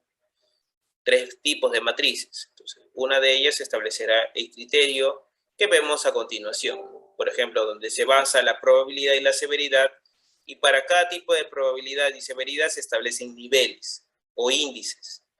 En base a ese cálculo, yo voy a tener un resultado de estimación del nivel de riesgo que puede ser trivial, puede ser tolerable, puede ser moderado, puede ser importante o intolerable, ¿no? Y obviamente cada rango establece, pues, un determinado puntaje o valor que va a ser asignado dependiendo de cada peligro y riesgo asociado, ¿no? Entonces, con ello voy a ir elaborando uno por uno y al final voy a tener un resultado final, ¿no?, un puntaje, ¿no? Y ese puntaje me dirá si es trivial, tolerable, moderado, importante o intolerable. Y obviamente, producto de ello, ¿no?, podemos decir un mecanismo como ustedes ven en la imagen, hacemos los colores, establecemos la metodología un poco más didáctica, ¿no?, para entendimiento del personal en general. Estableceré, pues, medidas de acción, ¿no? Entonces, estas medidas de acción va a depender mucho del nivel de estimación que yo, ¿no?, haya obtenido para cada riesgo asociado a un peligro. ¿Está bien? ¿No? Algunos riesgos serán bajos, otros riesgos serán, pues, moderados y otros altos, en base a esa escala. Bien, como habíamos mencionado nuevamente, eso lo pueden encontrar en la resolución 050-2013. Entonces pueden encontrar metodologías similares, otras metodologías, pero lo importante es que la metodología que ustedes abarcan por lo menos cumpla las expectativas, en este caso, o requisitos que establece la organización. Bien, ahora vamos a la parte del 6123. ¿Qué nos dice? La evaluación de las oportunidades para el sistema de gestión o para la seguridad y salud en el trabajo, ¿no? Bien, entonces nos menciona que la organización debe, nuevamente, ¿no?, establecer, implementar y mantener procesos para evaluar aquellas oportunidades de nuestro sistema de seguridad y salud en el trabajo, teniendo en cuenta los cambios planificados para la organización, sus políticas y sus procesos, ¿no? Bien, dentro de este punto, ¿no?, vamos a mencionar algunos ejemplos de oportunidades para mejora del desempeño del sistema de seguridad y salud en el trabajo. Por ejemplo, las funciones de inspección y de auditoría. ¿Quiénes realizan ese proceso de inspección y auditoría? ¿Se puede mejorar ese proceso? Claro que sí. se puede asignar no solamente a los trabajadores o al comité, sino quizás a los altos directivos. La frecuencia quizás no sea muy continua, pero por lo menos estamos involucrando y se detecta una oportunidad a mejorar, ¿no? Por ejemplo, el análisis de los peligros del trabajo y las evaluaciones relacionadas a las tareas. Actualmente tenemos la matriz HIPER, pero podemos hacer un análisis de los peligros de manera un poco más detallada, ¿no? Actualmente existen diversas metodologías. Una de ellas, por ejemplo, es la observación del comportamiento inseguro, ¿no? O en este caso hacemos el abordaje de inspecciones inopenadas y podemos detectar pues algunos actos o comportamientos inseguros o condiciones inseguras dentro de nuestro entorno laboral. Entonces ese análisis, otras metodologías pueden implementarse y esto va a formar parte de las oportunidades para mejorar en la organización. La mejora del desempeño, por ejemplo, ¿no? Ya hemos alcanzado algún valor estimado, prudente para el cumplimiento de los objetivos, entonces vamos un poco más allá, hay que ser un poco más exigentes, ¿no?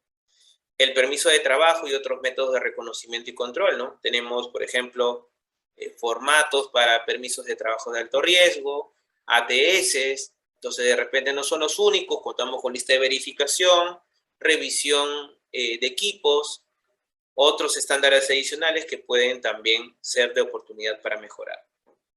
Las investigaciones de incidentes y no conformidades, ¿no? Por ejemplo, a partir de ello, nacen oportunidades para mejorar a través del cierre de sus no conformidades.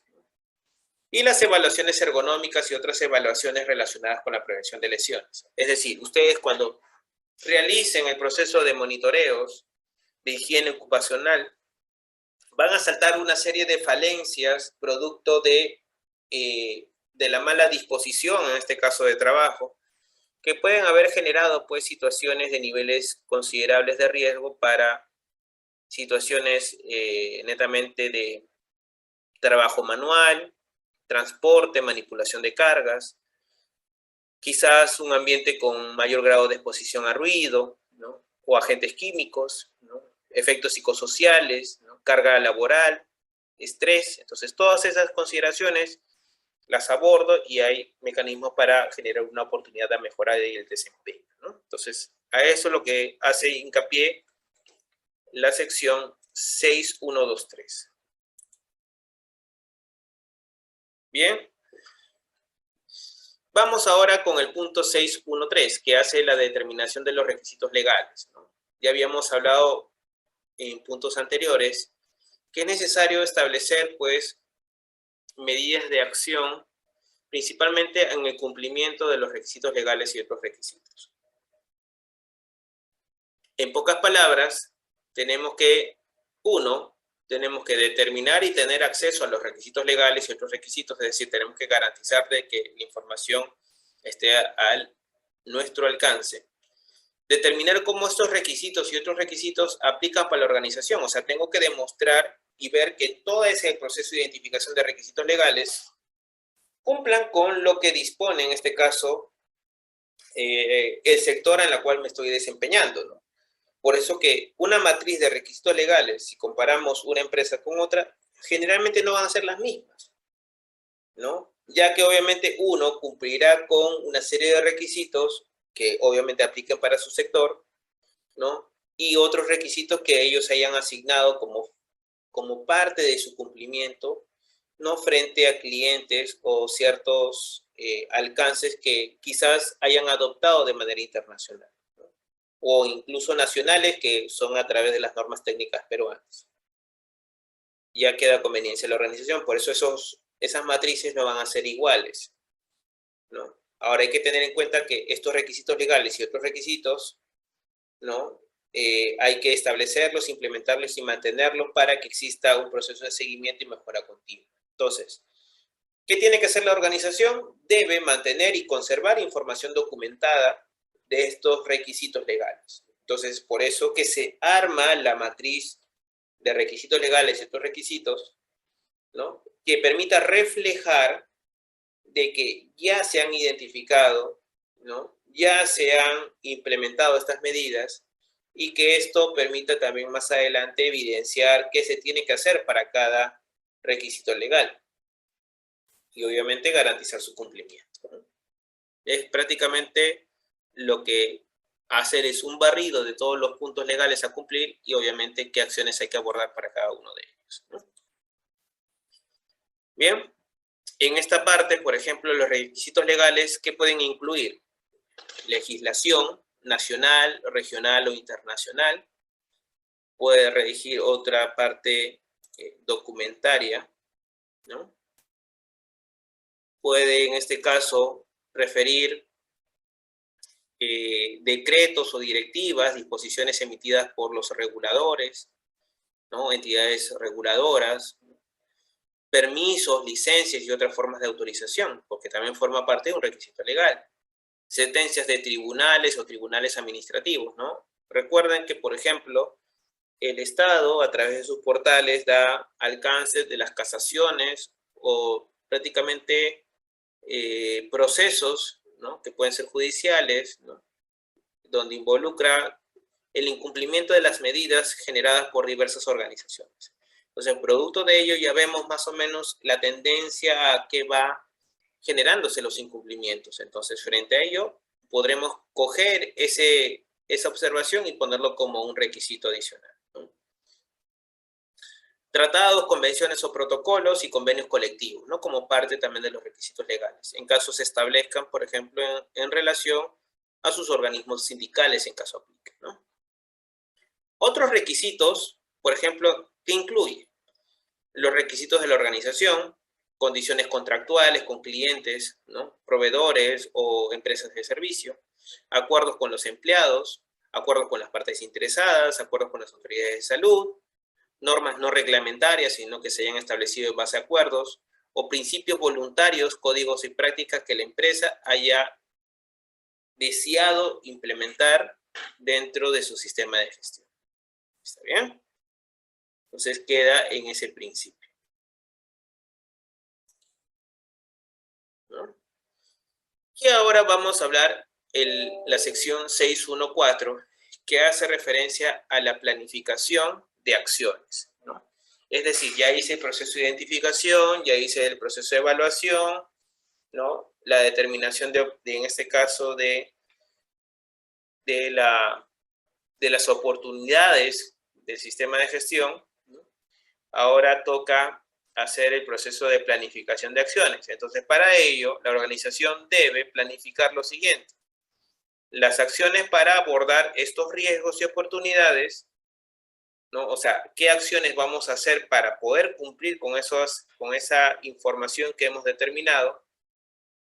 Abordar acciones para los requisitos legales y otros requisitos, y abordar las acciones para prepararnos y respondernos ante situaciones de emergencia. ¿Está bien? Entonces, para ese 3 tipos de casos. Nuevamente repito, riesgos y oportunidades, requisitos legales y situaciones de emergencia. Entonces, de la evaluación de riesgos, de la identificación de mis requisitos legales y de las situaciones de emergencia que han ocurrido, en base a esas tres informaciones, yo voy a plasmar su acción para poder evitar la ocurrencia de ese tipo de situaciones. Y para eso, obviamente, la organización, ¿no? Establecerá, pues, de manera integral, ¿no?, las acciones que tiene que cumplir, ¿no? Y obviamente más adelante evaluar la eficacia de cada acción. No solamente está en mencionarlo en un documento, como habíamos mencionado, sino va al hecho de que hay que hacer una validación de la implementación de dichas medidas. Y dentro de esta categoría vamos a encontrar, pues, todo lo concerniente a las jerarquías de controles que forman parte de nuestro sistema de gestión de seguridad y salud en el trabajo como medidas de acción, ¿no? Por ejemplo, tenemos los controles de eliminación, sustitución, controles de ingeniería, señalización y advertencia o controles administrativos, y por último los controles de equipos de protección personal.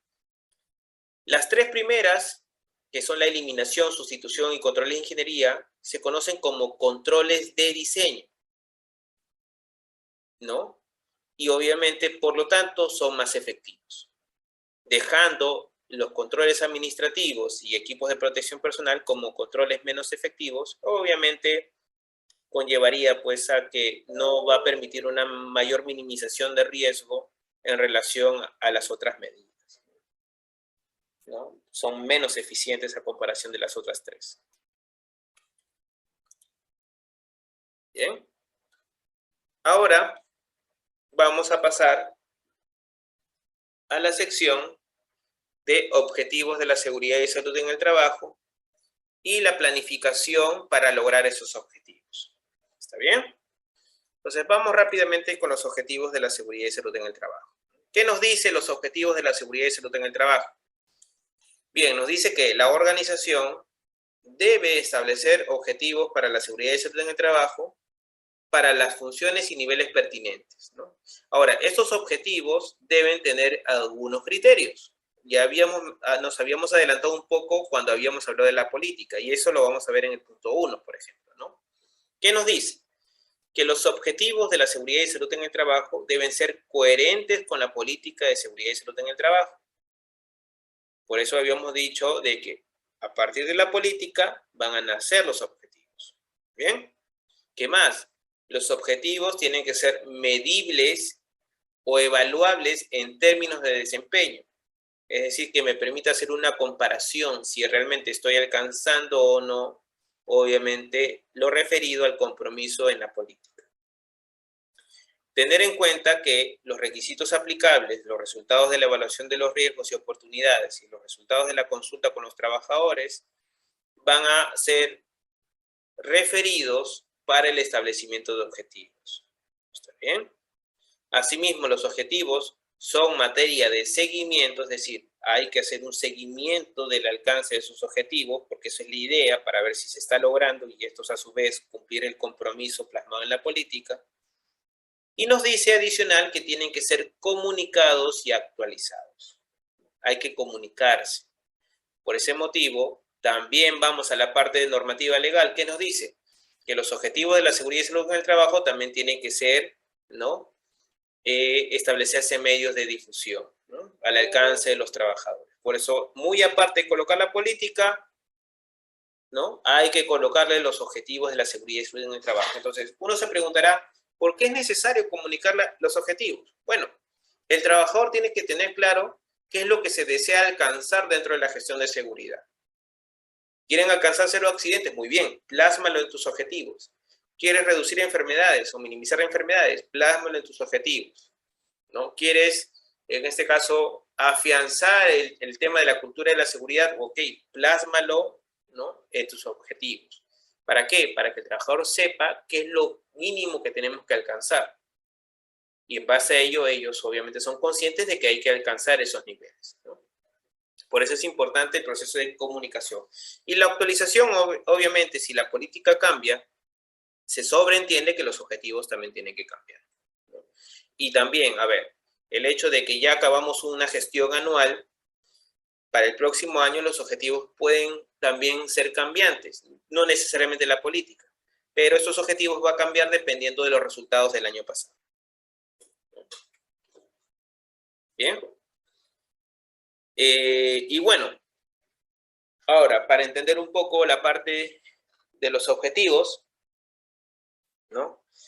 Hay un proceso de planificación para lograr estos objetivos, ¿no? Y obviamente la ISO 45001 nos habla frente a ello y nos menciona de que tenemos que hacer, obviamente, el cumplimiento con algunos criterios, ¿no? Por eso nos dice la organización debe determinar. Entonces, para ello, ¿está bien? Hay que tener lo siguiente en consideración. Primero, ¿qué se va a hacer? ¿Qué recursos se requerirán? ¿Quién será responsable? ¿Cómo se evaluarán los resultados, incluyendo los indicadores de seguimiento? ¿No? ¿Cómo se integrarán las acciones para lograr los objetivos de la seguridad y salud en el trabajo, en los procesos del negocio? Por lo tanto, la organización, ¿qué tiene que hacer? Mantener y conservar información documentada, ¿no? Sobre los objetivos de la seguridad. Entonces, los objetivos también tendrán que estar en un documento, en medios físicos o virtuales, que me permita garantizar la evidencia objetiva ante el requerimiento del auditor.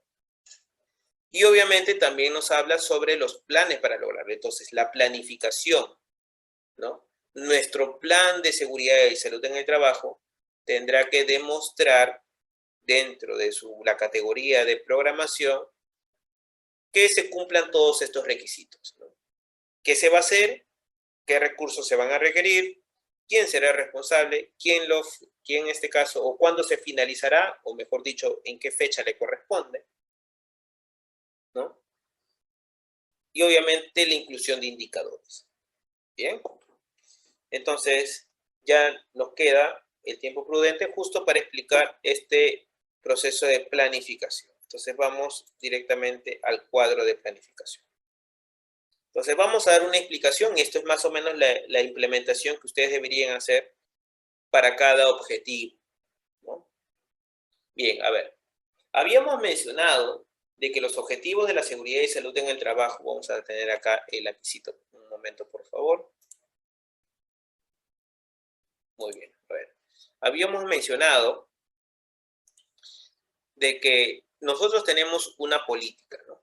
Acá está la política de seguridad, ¿no? Política. Ya, listo. SST. Entonces, a partir de esta política, obviamente esta política va a tener compromisos, ¿no?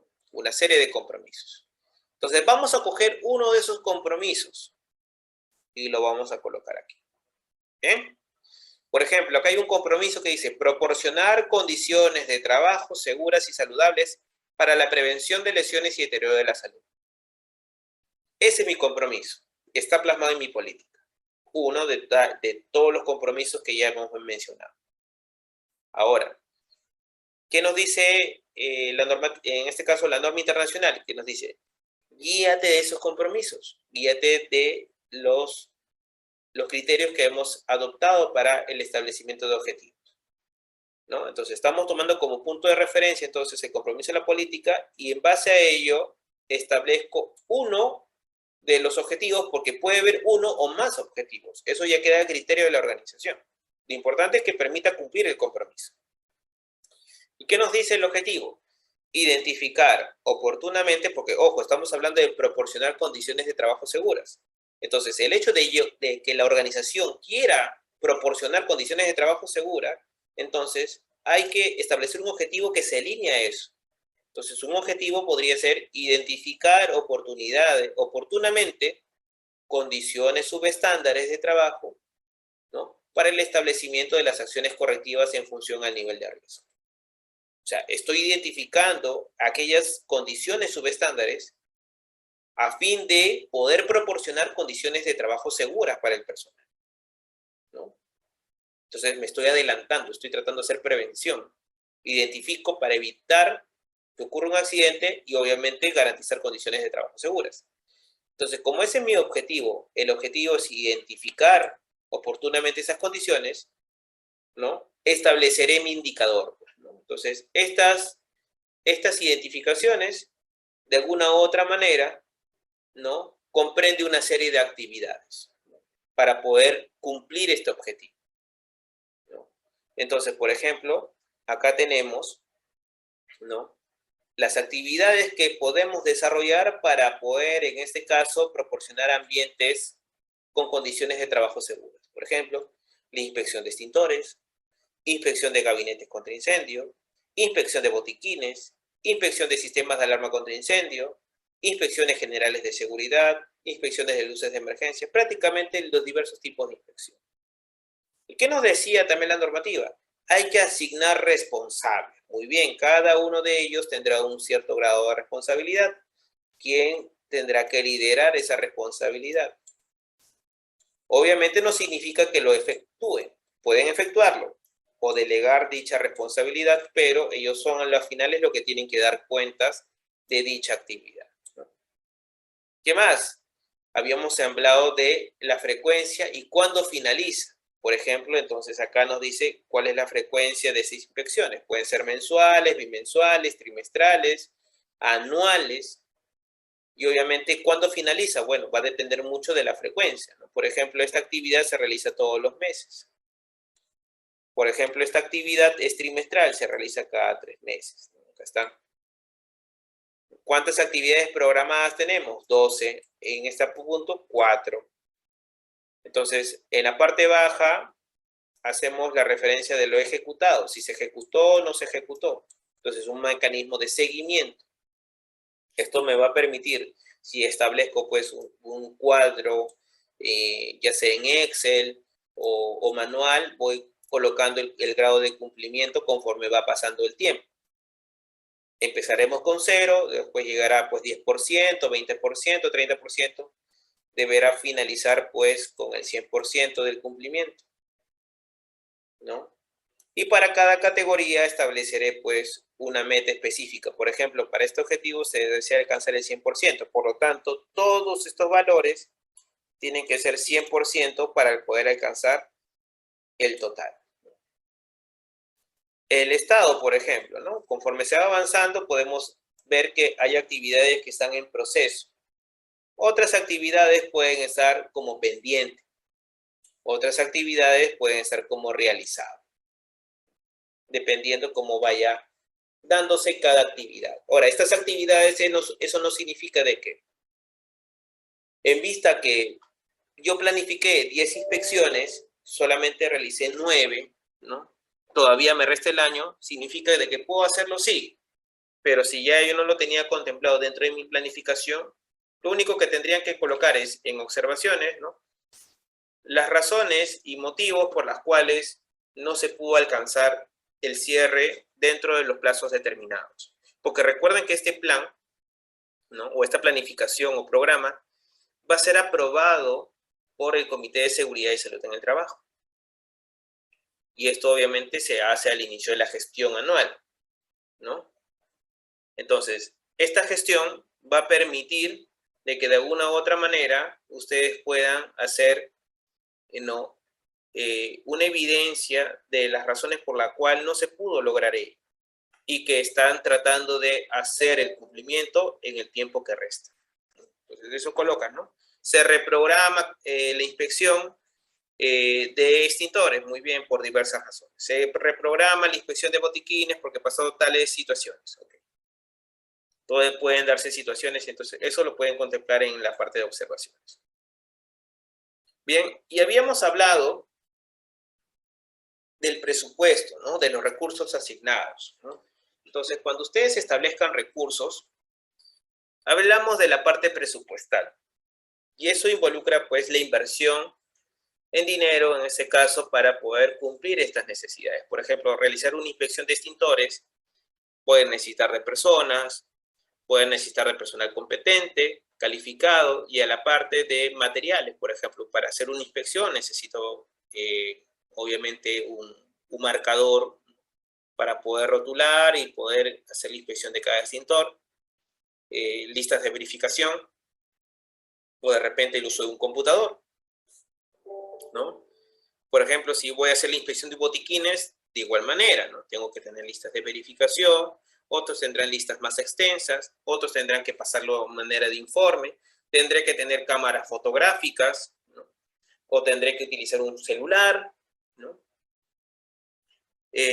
Bueno, que evidencie el proceso de inspección, que obviamente lo necesito para hacer cada actividad contemplada, ¿no? Entonces, toda esa inversión me puede costar, por ejemplo, acá un dato referencial, no necesariamente tiene que ser ese monto, ¿no? Por ejemplo, para esta actividad yo voy a gastar 38.400 soles, ¿no? Que aunque yo lo veo muy elevado, pero es solamente una referencia. Y esto también va a ir reflejado dependiendo de la magnitud y del número de personas a las cuales también puede involucrar. Las instalaciones pueden ser más amplias, obviamente la necesidad de hacer inspección va a ser mayor. Incluso estos servicios de inspección de repente están a cargo de ciertas áreas, pero estas áreas quizás, como no pueden cumplir ese trabajo, lo tercerizan y al final generan ellos los reportes y la evidencia del cumplimiento de cada actividad. Entonces, en principio, es eso, ¿no? Vamos a borrar acá estos dibujos. Entonces, en principio, es poder planificarnos, ¿no? programarnos a través de las actividades dentro de los meses que corresponden a la gestión a realizar. Por ejemplo, este año 2019, vamos a tener el año 2020, 2021 y más adelante 2022, ¿no? Que nos permita más adelante, así mismo, dar un seguimiento, ¿no? Y ese seguimiento, ¿en qué parte? Obviamente tengo que solicitar, ¿no? En este caso, la rendición de cuentas a cada responsable. Es decir, convoco al jefe de área. Ok, señor jefe de área, necesito por favor la evidencia de los extintores del mes de enero, febrero, marzo. Obviamente este seguimiento tiene que ser mensual. Por ejemplo, nos encontramos en el mes de diciembre, entonces yo tengo ya la necesidad de pedir de los meses del mes anterior, en este caso del mes de noviembre, entonces, para ver si obviamente ya se ha cumplido con el cumplimiento, ¿no? Por ejemplo, vamos en noviembre, entonces de lo programado que son 12, voy 11, ¿no? Y ahí hago el porcentaje. ¿Está bien? Y así voy avanzando con una u otra, otro proceso. Por ejemplo, en el caso de, vamos a poner, inspección de herramientas manuales, ¿no? Ya estamos en el mes de diciembre, el último fue en octubre, entonces podríamos decir que ya cumplimos con esta actividad. Incluso, ok, ocurrieron más inspecciones de los normales, no fueron 4, fueron 5, y la última fue quizás en diciembre. Muy bien, se cumplió uno más, fue 5, entonces estamos incluso sobrepasando el nivel o porcentaje de cumplimiento, y eso es algo efectivo porque nos da la libertad incluso de poder mejorar en esa parte, ¿no? Eso también nos permite también distinguir la necesidad de si es necesario hacer un proceso de inspección continua o podemos hacer el establecimiento de otros periodos. Por ejemplo, si veo que todas las condiciones son dables, se mantienen, no hay evidencias de desgaste, ¿no? El mantenimiento es correcto, entonces ya las inspecciones ya no lo haré pues de repente quincenal ni mensual, sino ya lo haré bimensual. Pero siempre y cuando no escape del criterio, ¿no? De cada tipo de inspección, porque por ejemplo en el caso de extintores sí hay necesidad de inspeccionarlo todos los meses. En el caso de los botiquines va a ser más que toda necesidad, ¿no? Si es que no hay uso, bueno, genial, ¿no? Entonces ya se establecen criterios. Bien. Y bueno, habíamos indicado el tema de las metas o el tema de los indicadores, ¿no? Este es un tema muy importante. Incluso puede darse un curso directamente de indicadores, ¿no? Donde hablamos de indicadores de dos tipos, ¿no? Los proactivos y los reactivos, ¿no? Cuando hablamos de indicadores proactivos, hablamos de indicadores que permiten prevenir, ¿no? Situaciones que todavía no han sucedido, es decir, índice de capacitaciones efectivas, ¿no? Índice de reportes de actos y condiciones inseguras, indicadores de gestión que permitan adelantarnos a los hechos como los accidentes o enfermedades. Y los indicadores reactivos vendrían a ser ya hechos que han ocurrido y que tan solamente lo estamos poniendo en estadísticas, dentro de las cuales tenemos pues los índices de frecuencia, los índices de severidad, los índices de gravedad, entre otros. ¿Bien? Bien, entonces en principio hasta ahí nos quedaríamos con los puntos referidos a la cláusula número 6. Ya quedaría cerrar